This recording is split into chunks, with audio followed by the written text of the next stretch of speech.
Okay. Okay sir. Thank you sir.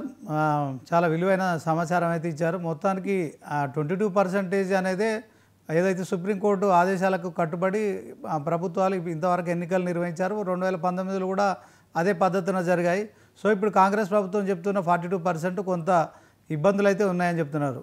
HR Mohan garu, good evening అండి. Sir నమస్కారం sir. ఎలా చూస్తారు సార్? చెప్పారు ఆయన మరి advocate cum political analyst Bandaru Rammohan Rao garu చెప్తున్నారు. సో మీరు ఇవ్వడం, మీ కులగన చేయడం ఇదంతా ఓకే, కానీ ఆచరణ సాధ్యం కాదు. ఇది సుప్రీంకోర్టులో 50% కంటే ఎక్కువ రిజర్వేషన్లు ఇస్తే ఈ గవర్నరు ఆర్డినెన్స్ పాస్ చేసిన తర్వాత కేవలం పార్లమెంట్లో చట్టం చేయడం ద్వారానే ఇది సాధ్యమవుతుంది అని అంటున్నారు. ఏం చెప్తారండి? సార్ ముందుగా 99 టీవీ యాజమాన్యానికి మీకు సీనన్న ప్రత్యేక వందనాలన్న, నమస్కారాలు. మీకు కూడా అన్న. అట్లాగా ప్యానల్ ఉన్నట్టు మా విశ్లేషణ కూడా అన్నగారు కూడా హృదయపూర్వక నమస్కారాలు అన్న. అయితే సీనన్న, మనం ఇక్కడ ఒక అంశం గమనించాలి సీనన్న. అదేమిటంటే ఇప్పుడు సార్ చెప్పిన దానికి నేను చట్టపరంగా లేకపోతే పాయింట్ వైజ్గా నేను దాన్ని ఏకీభవిస్తున్నాను, కాదనడానికి లేదు. కానీ ఎవరో ఒకరు ఎప్పుడో ఒకరు స్టార్ట్ చేయాల్సిందన్న ఏదైనా పని, ఏదైనా ఉండొచ్చు గాక. ప్రత్యేకంగా భారతీయ జనతా పార్టీ గురించి నేను ఈ సందర్భం వచ్చింది చెప్తున్నా. సార్ అన్నారు పార్లమెంట్ లో బిల్ పాస్ అవుతుంది, పర్ఫెక్ట్ అవుతుంది, అక్కడ నుండి వస్తే చట్టబద్ధంగా ఉంటది, ఇక్కడ కొద్దిగా అది కోర్టులో ఎగిరిపోయే అవకాశం 50% దాటుతుంది రాజ్యాంగబద్ధంగా అన్నారు. అది కాదు అనట్లేదు. కానీ మీరు ఒక్కసారి గమనించండి సీనన్న, గతంలో 2014 నుండి కూడా ఇప్పుడు 2024 ఎన్నికల వరకు కూడా నరేంద్ర మోడీ గారు బీసీ కార్డు మీద గెలిచినారన్న. బీసీ ప్రధానమంత్రి అనే కదా భారతీయ జనతా పార్టీ ఎన్నికల్లో పోయి మేనిఫెస్టోలో పోయింది. మరి ఈరోజు ఆ బీసీ సోదరులందరికీ కూడా ఈరోజు ఒక మంచి ఫలాలు ఇద్దాము, వాళ్ళకు కూడా సమాజంలో వీళ్ళు హిందువులు అని హిందూ కార్డు మీద భారతీయ జనతా పార్టీ పోతుందన్న. ఇప్పుడు నేను ఏమంటున్నా, హిందువులు అనేవాళ్ళు అందరూ ఒకటే కదన్నా. ఇప్పుడు హిందువుల్లో అగ్రవర్ణాలేంది, బీసీలేంది, హిందూ అనేవాడు హిందూనే.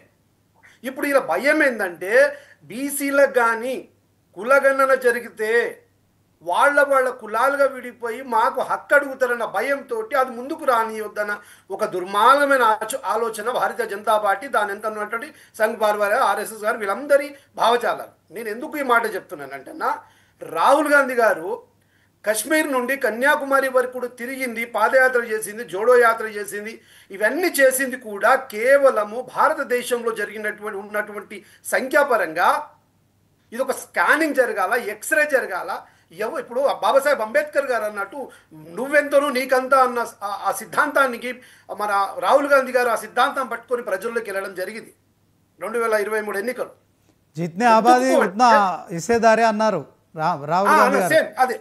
ఇప్పుడు అదే మీకు ఇబ్బంది, అదే మీకు ఇబ్బందిగా తయారవుతుంది. మీరు ఎన్నికల మేనిఫెస్టోలో మరి ఎన్నికల ప్రచారంలో కామారెడ్డిలో డిక్లరేషన్ చేశారు, 42% బీసీలకు రిజర్వేషన్లు అమలు చేస్తామని చెప్పారు. కానీ అదే ఇప్పుడు మీకు అడ్డంకి అయింది. ఏడాదిన్నరగా మీరు ఎన్నికలు నిర్వహించడానికి ఇది బీసీల నుంచి కావచ్చు మొత్తానికి ఒక ఒత్తిడి అయితే ఉంటుంది. దాని విషయంలో okay okay okay carry on. నేను మళ్ళీ సబ్జెక్ట్ డీవియేషన్ అవుతుంది. ఓకే ఓకే ఓకే చెప్పండి. నరేంద్ర మోడీ గారు బీసీ కార్డు మీద రావడం జరిగింది. కానీ రాహుల్ గాంధీ గారు దేశమంతా తిరుగుతూ ఈ కులగణన జరగాలి, జాతి గణన జరగాలి, ఎవరికి ఎంత వాళ్ళకంత ఉండాలి అని ఒకే లక్ష్యం మీద జరిగినటువంటి పాదయాత్ర, జోడో యాత్ర, ఆత్మీయ హాజమీల జోడో యాత్ర కానీ భారత్ జోడో యాత్ర సమస్య. అయితే అట్లాగే కామారెడ్డి డిక్లరేషన్, బీసీ కులగణన. నేను ఈ విషయాలు ఎందుకు వర్ణిస్తున్నా, నిజంగా కూడా 10 సంవత్సరాలు ఇక్కడనేమో బీఆర్ఎస్ పార్టీ అంటే టీఆర్ఎస్ పార్టీ ఇక్కడ అధికారం ఉండేది, కేంద్రంలో భారతీయ జనతా పార్టీ అధికారం ఉంది.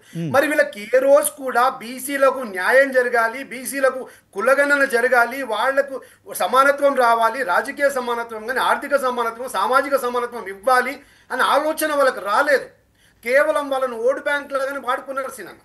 ఈ రోజు కాంగ్రెస్ పార్టీ ఆ రోజు డిక్లరేషన్ ఇచ్చింది కాబట్టి మాట మీద నిలబడి ఈరోజు మీరు ఇంకొక అంశం గమనించండి. ఈరోజు బీసీ కులగణనే కాదన్న, భారతదేశంలో దాదాపుగా అన్ని సుప్రీంకోర్టులో ఒక తీర్పు వచ్చింది. ఏది? ఏబీసీ కులగణన దళితులది. ఎస్సీ విభాగం ఎస్సీ కులగణనది ఎస్సీ వర్గీకరణ భారతదేశంలో ఏ రాష్ట్రంలో చేయనప్పుడే రేవంత్ రెడ్డి గారు ముఖ్యమంత్రి గౌరవనీయులు ఇనిషియేటివ్ తీసుకొని మొట్టమొదటిగా చేసినప్పుడు కూడా ఆయనను కూడా ఇదే రకంగా విమర్శించారన్న. అది ఎట్లయితుంది, అది కోర్టులో ఎగిరిపోతుంది, పార్లమెంట్లో ఎగిరిపోతుంది, ఇదే మాటలు అన్నారన్న. కానీ ఆయన దాని చాలా చాకచక్యంగా, చాలా తెలివితేట, అంటే పెద్దవాళ్ళ మీలాంటి అందరి ఇప్పుడు ఇట్లాంటి విఘ్నులతోటి సలహాలు సూచన మేరకు ఈరోజు భారతదేశంలో మొట్టమొదటి రాష్ట్రంగా ఏబీసీ కులగణన జరిగి ఇలా దళితులకు సామాజిక న్యాయం జరిగిందన్న. ఈరోజు 10 ఏళ్లు పాలించినటువంటి భారతీయ రాష్ట్ర చేయలేదు, భారతీయ జనతా పార్టీ చేయలేదు. ఇప్పుడు ఇంకో మాట కూడా చెప్తున్నా, ఇలా కేంద్రంలో ఉన్న భారతీయ జనతా పార్టీ ఇతర రాష్ట్రాలకు కూడా ఎస్సీ కులగణన చేయొచ్చు, కానీ చెయ్యదు.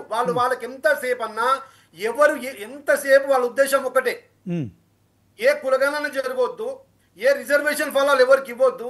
వాళ్లకు కోర్టులో వాళ్ళు ఏమన్నారంటే, ఇదే నరేంద్ర మోడీ గారు రిజర్వేషన్ కు మేము వ్యతిరేకం అన్నటువంటి వ్యక్తి నరేంద్ర మోడీ గారు. గడ్కరీ గారు ఒక మాట అన్నారండి, పెద్ద మాట, జో కరేగే జాతికి బాత్ ఉన్కు మారేంగే కస్కే లాత్. ఎవరు ఈయన పేరు నితిన్ గడ్కరీ గారు. అట్లాగే భారతీయ జనతా పార్టీలో సోకాల్ నాయకులందరూ కూడా ఇప్పుడు అంతెందుకన్నా మా యొక్క భవిష్యత్ ప్రధానమంత్రి ఎవరైతే మా రాహుల్ గాంధీ గారికి ఏమన్నారు తెలుసానా, అర్బన్ నక్సల్ జాతివాద్ కర్తా అన్నారు. Urban Naxal Bharatiya Janata party so-called leader ప్రధానమంత్రి మొదలు పెడితే కింది నాయకుడు వరకు అర్బన్ నక్సల్. ఎందుకు అర్బన్ నక్సల్ అన్నారు తెలుసానా, బీసీ కులగణన కాదు, దేశంలో ఉన్నటువంటి అన్ని వర్గాలకు న్యాయం జరగాలి, అన్ని వర్గాలు ఈ భారతదేశ సంపద పంచాలి.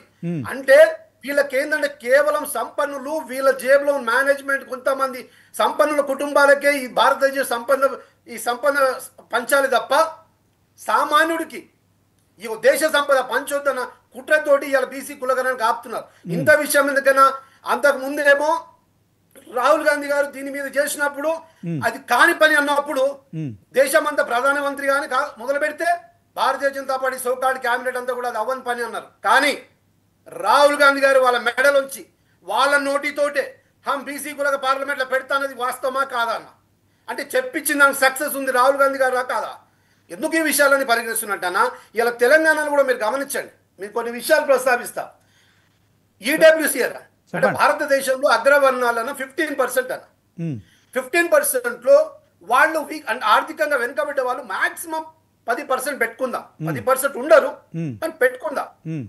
కానీ ఆ బిల్లును 3వ కంట్రీకి తెలియకుండా పార్లమెంట్ లో పెట్టేసి 10% చేసినారన్న. అంటే ఉన్న 10%కి 10% రిజర్వేషన్. ఓకే, అంటే పెద్దవాళ్లకు మట్టుకు వీళ్ళకి ఏ అబ్జెక్షన్ ఉండయి. దళితులు, గిరిజనులు, బీసీలు, వెనుకబడ్డ కులాలు అనుసరికి వీళ్ళకి అన్ని చట్టాలు ఇవన్నీ. ఓకే మోహన్ గారు, ఒక మాట ఇప్పుడు మీరు చెప్తున్నారు. ఓకే, ఏమంటున్నా అంటే కాంగ్రెస్ పార్టీ ఎప్పుడు అన్న, ఒక్క నిమిషం చెప్పండి సీనన్న, చెప్పండి మోహన్ గారు. ఓకే చెప్పండి. అయితే నేనేమంటున్నానా, ఒక కాంగ్రెస్ పార్టీ అధికారంలోకి వచ్చిన వెంటనే మాట ఇచ్చినారు కాబట్టి, మాట మీద నిలబడే పార్టీ కాబట్టి, ఇప్పుడు మీరు ఎస్సీ వర్గీకరణ తీసుకోండి, బీసీ కులగణన తీసుకోండి, జనగణన తీసుకోండి, ఇవన్నీ కూడా ఒక క్రమశిక్షణగా మాట ఇచ్చినాం కాబట్టి దాన్ని నిలబెట్టి సుమారు 50 రోజుల్లో 1,00,000 మంది అధికారులను పెట్టి దాదాపు 1,00,000 రూపాయలు వేచించి, అంటే మేము చేస్తాము అనేది ప్రజలకు ఒక విశ్వాసం కలిగియాలన్న. ఇప్పుడు మీరు 10 సంవత్సరాలు ఉన్నప్పుడు ఎక్కడికి కూడా బీసీ విషయంలో ఏ పార్టీలు పోలేదన్న. మేము చేస్తున్నామంటే మామూలు కాళ్ళలో కట్టబెట్టే ప్రయత్నం చేస్తారన్న. నేనేమంటున్నా, మీకు సాధ్యమైతే సపోర్ట్ చేయండి, లేకపోతే ఓపెన్ గా చెప్పండి మేము బీసీ కులగణన వ్యతిరేకమని చెప్పండి. ఓకే మోహన్ గారు, మీరు చెప్తుంది బాగానే ఉంది. ఇక్కడ బీఆర్ఎస్ బీజేపీ ఎవరు లేరు, మనకు సమయం కూడా తక్కువ ఉంది. నేను ఒకటే మాట అంటున్నా, కాంగ్రెస్ చేసిన డిక్లరేషన్ ప్రకారం, కామారెడ్డిలో ఇచ్చిన మాట ప్రకారం రాహుల్ గాంధీ మరి జిత్నే ఆబాది ఉత్నే హిస్సేదారి ఉండాలని చెప్పి ఆయన చేసిన దానికి ఓకే, కాంగ్రెస్కి మద్దతు దేశవ్యాప్తంగా పెరిగింది. గతంలో కంటే మీరు పార్లమెంట్ సీట్లు గెలిచారు, తెలంగాణలో కూడా మరి మీరు 9 పార్లమెంటు సీట్లు గెలుచుకున్నారు. సో మొత్తానికి ఇదంతా ఓకే.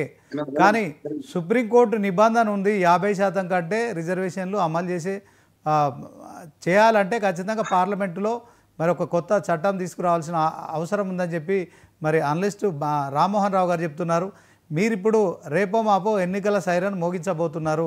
సో ఎందుకంటే ఇప్పటికే సంక్షేమ పథకాలు అమలు చేయాలంటే మీకు కొంచెం కష్టమైనప్పటికీ, ఎందుకంటే గతంలో బీఆర్ఎస్ ప్రభుత్వం మరి ఆ అప్పుల కుప్పగా మార్చిందని మీరే చెప్తున్నారు. ఇప్పుడు 2 లక్షల కోట్ల అప్పులు తెచ్చారు అని చెప్పి బీఆర్ఎస్ ఆరోపిస్తుంది. ఇదే క్రమంలో మీరు పెండింగ్లో ఉన్న అంశాలన్నింటినీ కూడా క్లియర్ చేస్తున్నారు.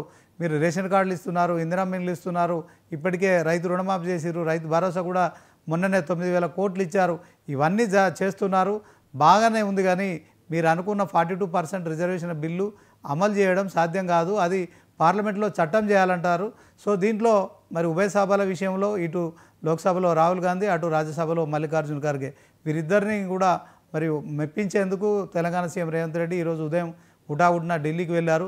సో ఈ ప్రయత్నం నెరవేరుతుందా, పార్లమెంట్లో చట్టం అవుతుందా, ఫైనల్గా చెప్పండి. Time up. అన్నా నేనేమంటున్నా సీనన్నా, ఖచ్చితంగా వాళ్ళ మెడల్ ఉంచుతాం, ప్రజాకోర్టులో నిలబెడతాం, నిలబెట్టి ఖచ్చితంగా బీసీ కులగణనకు బీసీ రిజర్వేషన్ కు కట్టుబడి ఉండాల్సిందే. లేకపోతే దేశ ప్రజలు వాళ్ళకి చెప్పాల్సిన బుద్ధి రానున్న ఎన్నికలు ఖచ్చితంగా చెప్తారు. థ్యాంక్ యూ మోహన్ గారు. ఫైనల్ గా రామ్మోహన్ రావు గారు మీరు చెప్పండి, నిజంగా కేంద్రం మెడల్ వంచే పరిస్థితి కాంగ్రెస్ ఉంటుందా? చెప్పండి సార్. సమయం లేదు మిత్రమా, మోహన్ గారు నాకు బాగా పరిచయం, ఫైనల్ చెప్పండి సార్, ఇది సాధ్యమవుతుందా? ఒక్కటే మాట, సాధ్యం కాదు. ఎందుకు అంటున్నానంటే రేపు సమయం లేదంటున్నాడు. హైకోర్టు మెడ మీద కత్తి పెట్టింది. రేపు 25 జూలై లోపల రిజర్వేషన్ ఖరారు చేయాలంటే అవును సెప్టెంబర్ 30